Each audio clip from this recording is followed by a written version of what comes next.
부활하신 주님은 제자들에게 오늘 본문 말씀에 오니까 두 번이나 말씀하세요. 갈릴리로 가라. 거기서 나를 보리라. 왜 갈릴리일까요? 지난 시간 말씀드렸죠. 왜 갈릴리죠? 배신하고 실패하고 도망친 제자들을 주님은 책망의 자리가 아닌 처음 사랑을 시작했던 그 자리, 갈릴리로 부르신 것이죠. 그래서 갈릴리는 제자들에게 세 가지 회복의 자리예요. 첫 번째는 주 사랑의 회복의 자리고, 두 번째는 주 동행의 회복의 자리고, 세 번째는 주 사명의 회복의 자리야. 이 갈릴리는 제자들에게 있어서 주 사랑에 대한 회복이고, 주 동행에 대한 회복이고, 주 사명에 대한 회복의 자리입니다. 그렇다면 우리는 물어야 합니다. 오늘 나의 갈릴리는 어디인가? 여러분 갈릴리는 어디죠? 나의 갈릴리는 어디인가? 오늘 이 질문을 안고 저는 지난 9일 강원도 영월로 14명의 패스 브레이커들과 함께 쉬지 않는 기도여행, 제 11차 쉬지 않는 기도여행을 떠났어요. 그 여정 속에서 주께서 들려주신 은혜, 저에게 들려주신 은혜를 이제 여러분과 함께 나누고자 해요. 못 가신 분들도 아하, 저렇게 주의 음성을 들을 수 있는 거구나. 주의 말씀은 물론 성경을 중심으로 듣습니다. 성경은 이것은 계시의 하나님 말씀입니다. 주 계시, 그죠? 근데 자연을 통해서도, 삶을 통해서도, 만남을 통해서도 우리는 주의 음성을 들을 수 있죠. 어떻게 해요? 깨어 있으면, 주님 사랑하면, 그러면 주의 음성이 들릴 수 있죠. 아무리 사람이 많아도 저쪽에서 아버지가 성년아 그러면 바로 들려오시듯이, 그죠? 그 사랑하는 분의 음성을 우리는 들을 수 있어. 마찬가지죠. 오늘 여러분들이 이 말씀을 통해서 주의 음성을 들을 수 있기를 축복합니다. 4월 9일 목요일 우리 패스 브레이커들은 처음 용속교회로 11시에 모였습니다. 이 패스 브레이커 교회 탐방이 우리 여행의 시작이었어요. 용속교회는 스크린에 띄워주세요. 용속교회는 패스 브레이커 교회예요. 제25차 패스 브레이커 교회로서 작년 10월 내가 1일 부흥회를 인도했던 곳이기도 해요. 거기서 저는 김태웅 형제를 만났어요. 김태웅 형제와 나의 어쩜 그곳이 첫사랑의 자리인 것 같아요. 이번 영월 여정에서도 여행 계획에서부터 시작해서 그 교회 봉고차 대여, 그리고 안내, 저기 보니까 우리 온다고 뭐 준비했어요? 간식. 거기 목사님과 사모님이 거기 계시죠? 그리고 만찬에 이르기까지 온 마음으로 정성을 다해서 섬겨주셨어요. 참 감사하죠? 패스 브레이커로서 제25차에서 은혜 받았다고, 또 저에게 부흥회 하면서 은혜 받았다고 저렇게 정성껏 섬겨주셨죠. 그렇습니다. 사업이든 목회든 본질은 프로그램이 아니에요. 먼저 사람을 살리고 사람을 섬기고 사람을 세우는 거예요. 그것이 가장 중요한 일이야. 사람을 살리고 사람을 세우고 사람을 섬기는 일. 그게 우리에게 가장 중요한 일. 그게 하나님의 일이에요. 무엇을 하든 본질은 사람이에요. 사람. 그래서 늘 물어야 돼요. 우리 목회하시는 목사님들, 또 사업하시는 우리 형제자매들 늘 물어야 돼요. 나로 인하여 사람이 살아나고 있는가? 나로 인하여 사람이 세워지고 있는가? 그걸 우리 늘 물어야 돼. 사람을 살리고 사람을 세우려면 먼저 어떤 사람이든 품을 수 있어야 돼. 그죠? 어떤 사람이든 그 사람은 그 사람이어서 좋아야 하고, 저 사람은 저 사람이어서 좋아야 하고, 그죠? 그 사람은 그 사람이어서 좋아야 하고요. 아이는 아이여서 좋아야 하고 청년은 청년이어서 노인은 노인이어서 다 좋아서 품을 수 있어야 돼. 그 사람이 떠나는 건 어쩔 수 없어. 근데 내가 내쳐서는 안 돼. 사람을 살리고 사람을 세우려면 그 사람을 품을 수 있어야 돼. 그걸 우리는 뭐라 그런다? 섬김이라 그런다. 사람을 차별하지 않고 누구라도 섬길 수 있는 그 마음. 그게 바로 주님의 우리에게 주신, 사명자에게 주신 마음이죠. 마가복음 10장 45절, 인자가 온 것은 섬김을 받으려 함이 아니라 도리어 섬기려 하고 자기 목숨을 많은 사람의 대속물로 하려 함이니라. 주님이 먼저 모범을 보여주셨어. 사람. 모든 사역의 시작은 프로그램이 아니라 사람이어야 한다. 사람 살리는 일. 우리 죽을 때까지 잘 감당할 수 있기를 축복합니다. 용석교회 섬김의 시작이었어요. 사람 살리는 일. 사람을 내가 섬겨놨더니 저분이 또 우리를 섬기는 거야. 얼마나 고마운지요. 그 다음에 이제 두 번째는 젊은 달 와이파크라는 곳으로 우리가 갔습니다. 이 젊은 달 와이파크는 영어를 젊은 감각으로 해석하면 뭐가 되죠? 젊은 달이 되죠. 그죠? 영월이니까 젊은 감각으로 해석하면 젊은 달이죠. 그곳에 설치미술 공간 와이파크가 세워져 있어요. 엄청난 규모의 설치미술이 조용한 역사도시 가운데 자리 잡고 있어요. 몇만 평 되는 것 같아요. 거의 만 평 정도 될 것 같아요. 이 설치미술을 우리 다 보고 이제 우리 사무총장이 나오고 있네, 그죠? 다 보고 지금 나오는 장면이에요, 저게. 설치미술이라는 게 뭐예요? 설치미술은 시대의 언어야. 시대예요. 그러니까 400년 전 단종의 역사 한복판에 현대적 설치 예술을 세웠다는 것은 이건 획기적인 발상이야. 이야, 그죠? 역사도시, 400년 되는 그 역사도시에 여기에 최첨단의 현대 설치 예술을 세웠다는 것이요. 이건 정말 놀라운 발상입니다. 우리는 묻습니다. 21세기 초 문명사적 전환기요, 뉴노멀의 뷰카월드 시대에 어떻게 복음을 전할 것인가? 우리 질문해야 되잖아요. 세상이 1000년에 한 번씩 바뀌는 이런 시대 속에서 초불확실성의 뉴노멀의 뷰카월드 시대에서 우리는 어떻게 복음을 전해야 하는가? 물론 목회자는 한 권의 책, 성경의 사람이어야 하죠. 그러나 성경만 아는 사람으로는 부족하죠. 왜요? 시대를 해석하는 눈이 있어야 돼요. 성경의 말씀이 이 시대 속에서 어떻게 들려지고 어떻게 전해져야 하는지를 읽어내는 능력, 그것이 바로 전도고 설교고 선교의 핵심인 거예요. 그래서 목회라고 하는 건, 사업이라고 하는 것은 사람을 살리는 것으로부터 시작해서 시대를 해석하는 목회로 나아가야 하는 거예요. 본래성의 회복만 가지고는 안 돼요. 본래성이 회복되어졌으면 시대적인 감각을 가지고 이 본래성을 어떻게 드러내고 어떻게 전하고 어떻게 살려낼 것인가를 우리는 고민해야 되는 거죠. 그래서 주께서 당시 종교 지도자를 이렇게 책망하신 적이 있으십니다. 너희가 날씨는 분별할 줄 알면서 어찌 시대의 표적은 분별할 수 없더냐.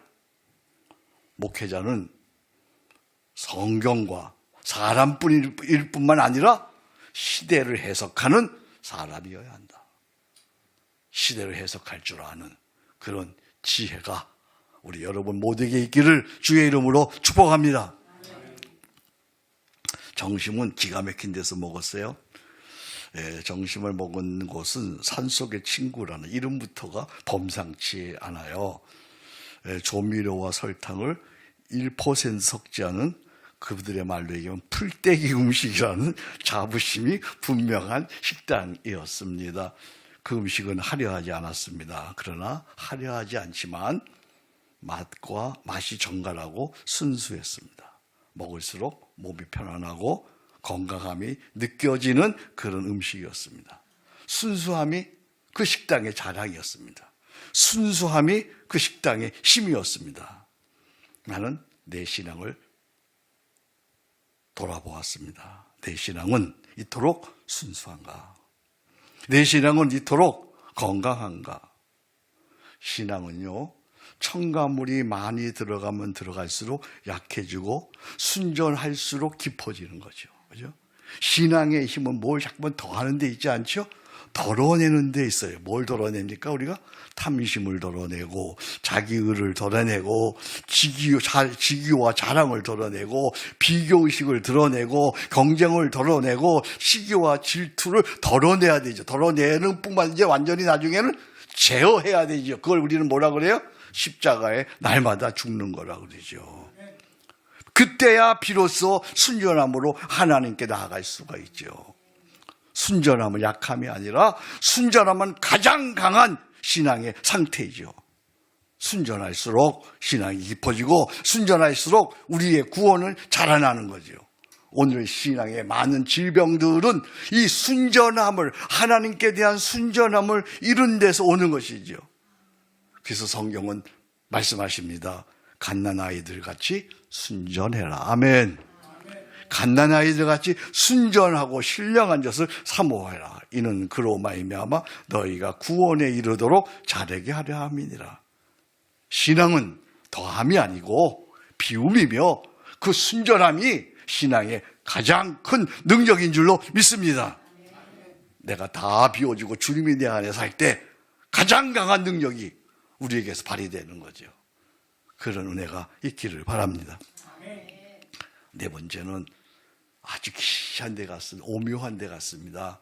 거기에 한반도 지형이 있더라고요. 한반도 지형. 서남마을 서강변에 위치한 한반도 지형입니다.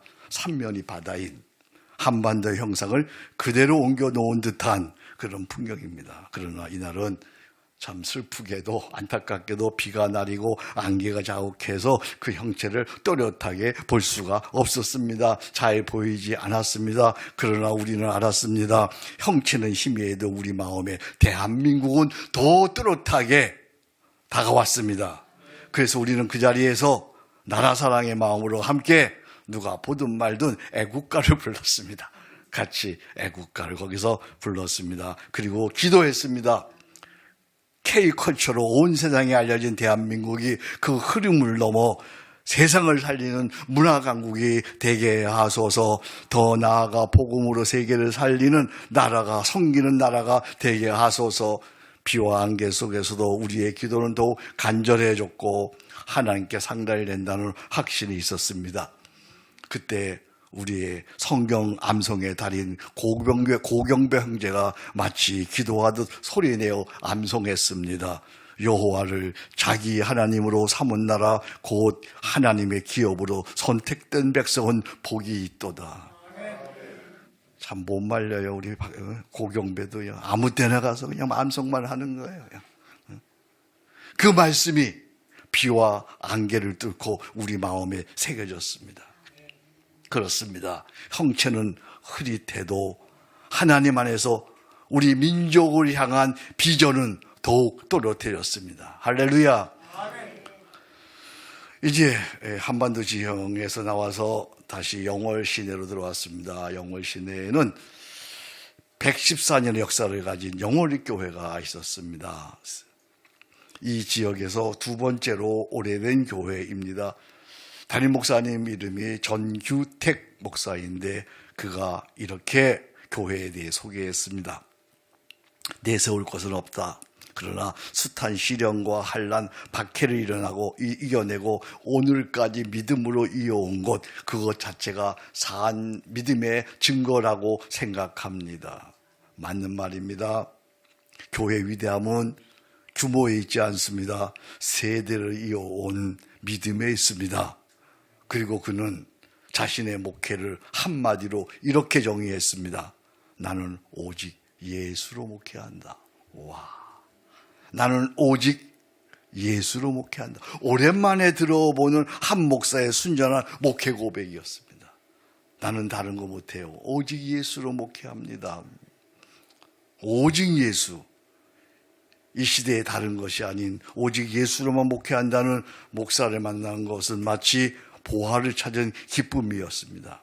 그 말 때문인지 강단에 적힌 한 문장이 새롭게 다가옵니다. 그 뒤에 잘 보이려나 모르겠어요. 거기에 강단에 한 문장이 쫙 적혀 있는데 그 문장은 이렇습니다. 인생의 해답 예수 그리스도.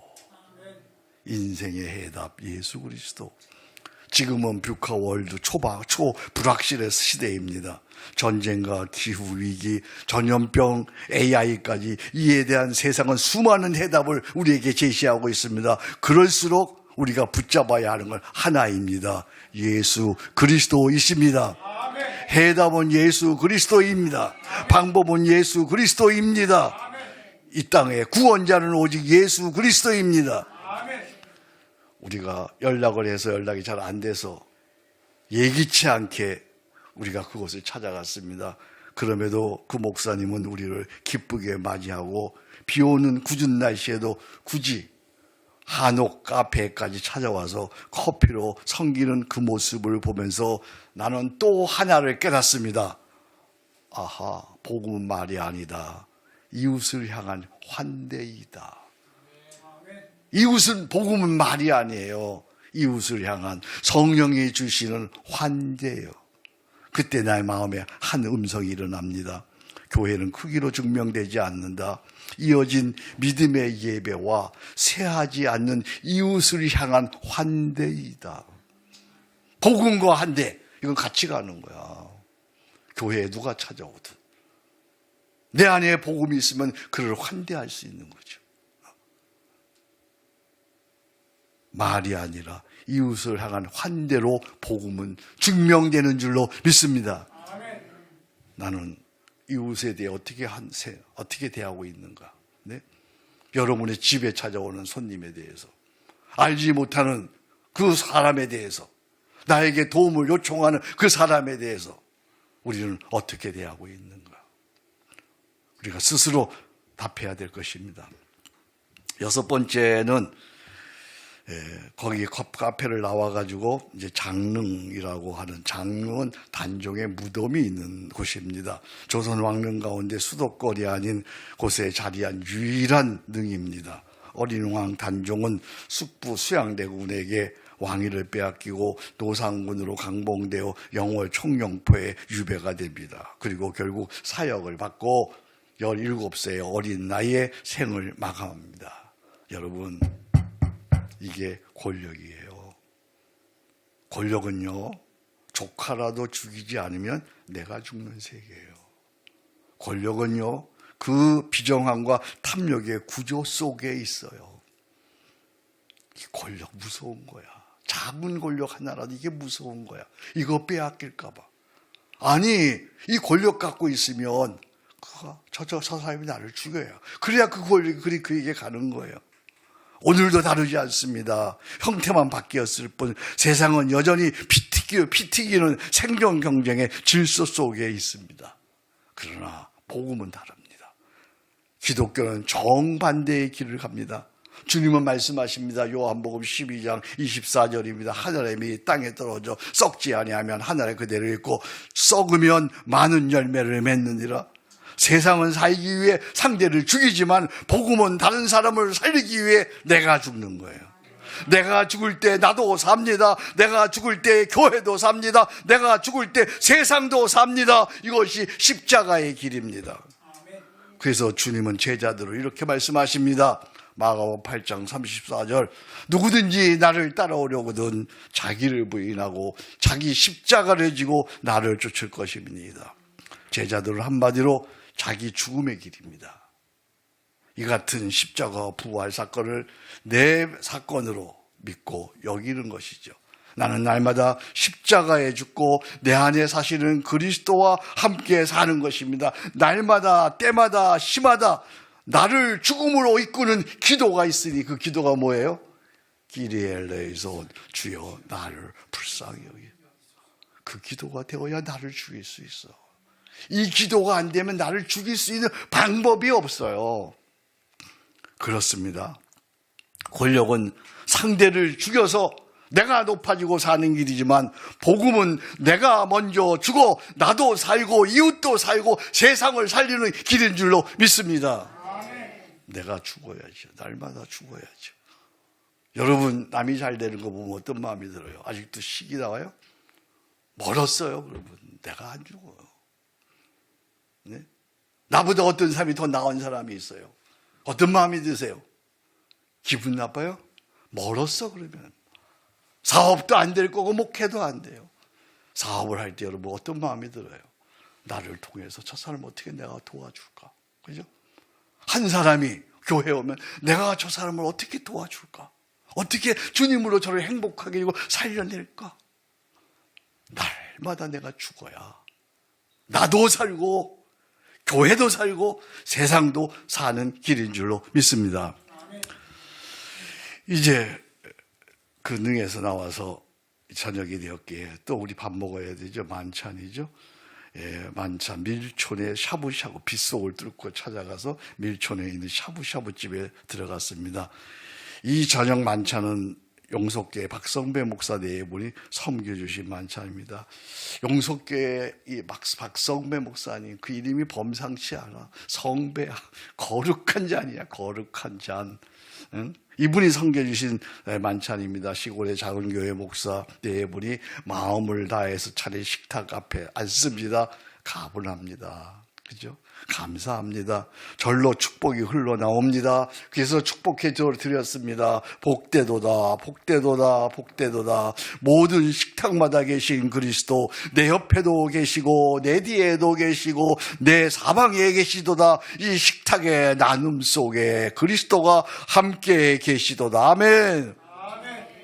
주님은 예배당에만 계시지 않습니다. 식탁에도 계십니다. 나눔 속에도 계십니다. 그래서 식사는 그냥 밥 먹는 자리가 아닙니다. 식사는 주님을 식탁의 주빈으로 모시고 밥상 교제를 하는 임마누엘의 자리입니다. 밥상 교제를 하면서 우리는 말씀을 나눕니다. 함께 음식을 나누면서 함께 기쁨도 나눕니다. 그때 공동체는 단순한 모임이 아니라 하나님 나라가 되는 거죠. 시편 133편 1절입니다. 형제가 연합하여 동거함이 어찌 그리 선하고 아름다운 할렐루야. 이 말씀이 오늘 식탁 위에서 이루어집니다. 밥을 먹을 적마다 밥 한 끼 해치우는 것이 아니고 부부가 같이 앉아 주님을 주빈으로 모시고 함께 성도의 상인과 교제를 나누는 것, 그것이 바로 식탁의 교제이지요. 이를 깨닫고 누리는 자는 복이 있습니다. 그리스도는 예배당에만 계시지 않고 함께 밥 먹는 식탁 위에도 계십니다. 할렐루야. 밥을 한 끼 해치우지 마십시오. 주님이 거기 계시는, 주님이 그 자리에 계시는, 주빈이 주빈으로 계시는 그 임마누엘의 식탁이 되기를 주의 이름으로 축복합니다. 밀촌 샤브샤브 우리 박성배 목사 네 분이 섬겨주신 아주 귀한 임마누엘 만찬이었습니다. 이제 저녁 밥을 먹고 이제 숙소로 돌아갑니다. 숙소가 있는 자연 휴양림을 향해 나아갑니다. 길이 어둡습니다. 산은 깊습니다. 캄캄합니다. 방향을 분간하기 어렵습니다. 어디가 어딘지 알 수가 없습니다. 겨우 찾아 입실합니다. 그때 깨닫습니다. 빛은 있을 때는 모르지만 없을 때 비로소 그 소중함을 안다. 인생도 이와 같습니다. 앞길이 캄캄하여 갈 바를 알지 못할 때 우리는 비로소 하나님을 찾습니다. 그러나 지혜자는 그렇게 살지 않습니다. 하루를 시작하기 전에 하나님께 길을 묻고 시작합니다.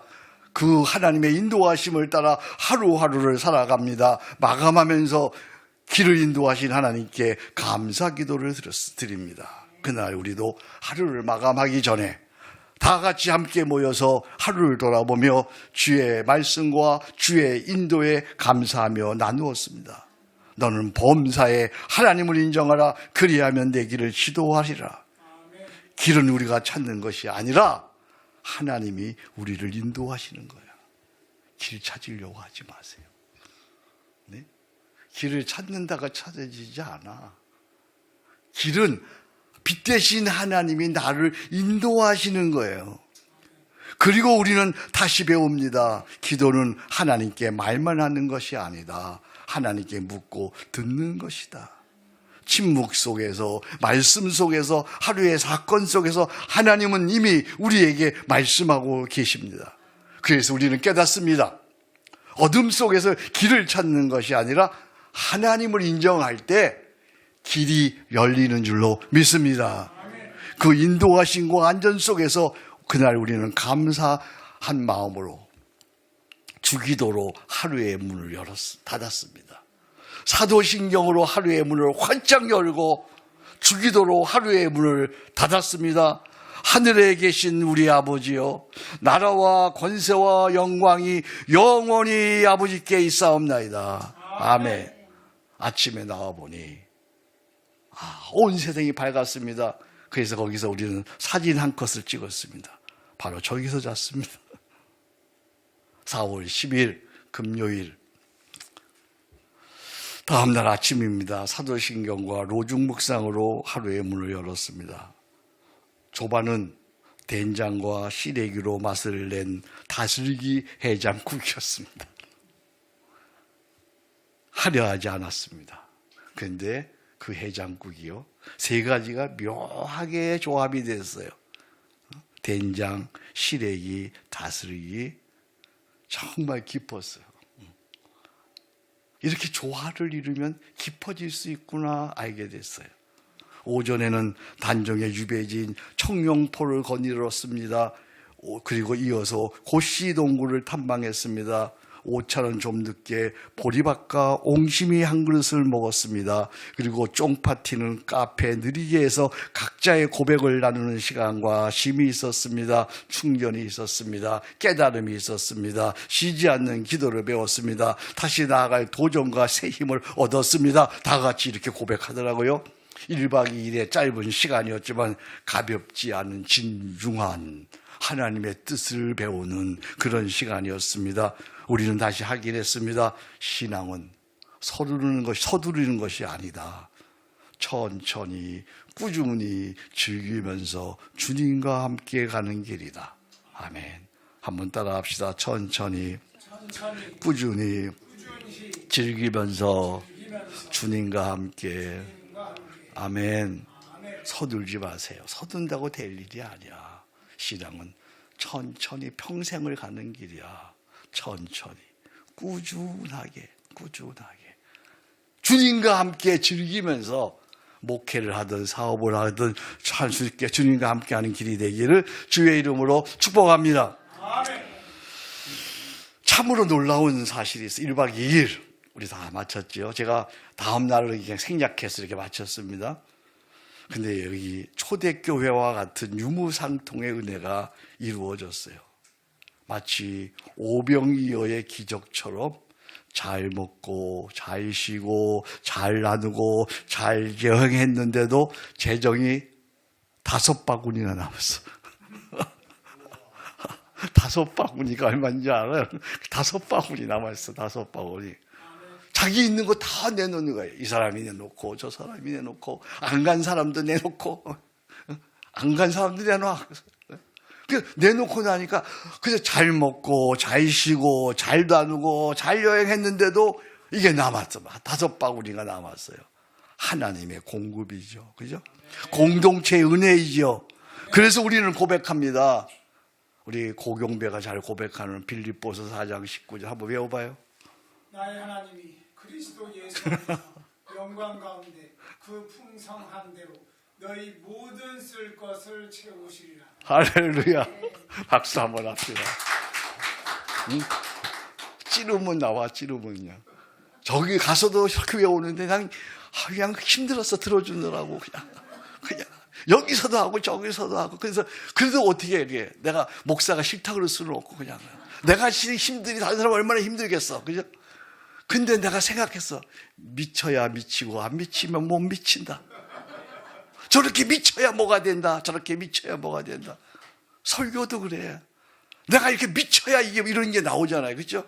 그냥 나올 수 있는 설교가 아니잖아요. 그렇습니다. 하나님은 모자라게 하시는 분이 아니라 넘치게 하시는 분이십니다. 하나님과 함께하는 공동체에는 언제나 남는 은혜가 있습니다. 말씀을 이제 정리합니다. 부활하신 주님은 말씀하십니다. 어디로 가라고요? 갈릴리로 가라. 거기서 나를 보리라. 그렇다면 오늘 우리의 갈릴리는 어디입니까? 나는 그 질문을 품고 영월로 갔습니다. 그리고 깨닫습니다. 나에게 1박 2일의 영월은 나의 갈릴리였습니다. 용석교회에서 사람을 살리는 섬김을 다시 배웠습니다. Y파크에서 시대를 읽는 사명을 다시 보았습니다. 오찬식탁에서 순전한 신앙의 깊이를 다시 생각했습니다. 한반도 지역에서 민족을 향한 하나님의 뜻을 품었습니다. 영월중앙교회에서 오직 예수의 본질을 붙잡았습니다. 장릉에서 권력과 십자가의 길을 분명하게 부각시켜 보았습니다.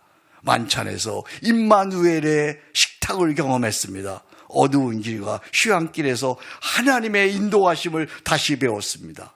그래서 나는 고백했습니다. 이곳이 나의 갈릴리야. 갈릴리는요, 어떤 지정된 장소가 아니에요. 주 사랑으로 다시 시작하는 자리, 주님과 다시 동행하는 자리, 사명을 다시 붙드는 자리, 그 자리가 바로 갈릴리인 줄로 믿습니다. 우리는 매일 다시 각자의 갈릴리로 돌아가야 합니다. 주님 다시 만나는 자리로, 주님과 동행하는 자리로, 사명을 수행하는 자리로, 그 자리에서 새롭게 날마다 주님을 만나야 합니다. 갈릴리는 멀리 있는 것이 아니라 주님과 다시 시작하는 바로 그 자리, 거기가 갈릴리입니다. 오늘 우리 한성공동체 여기가 매번 주님을 다시 만나는 갈릴리가 되기를 축복합니다. 매번 주님과 동행하는 갈릴리가 되기를 축복합니다. 매번 다시 사명을 발견하는 갈릴리가 되기를 축복합니다. 그런 은혜가 영월에서 우리에게 있었습니다. 갈릴리, 그곳에서 다시 만나자. 아멘.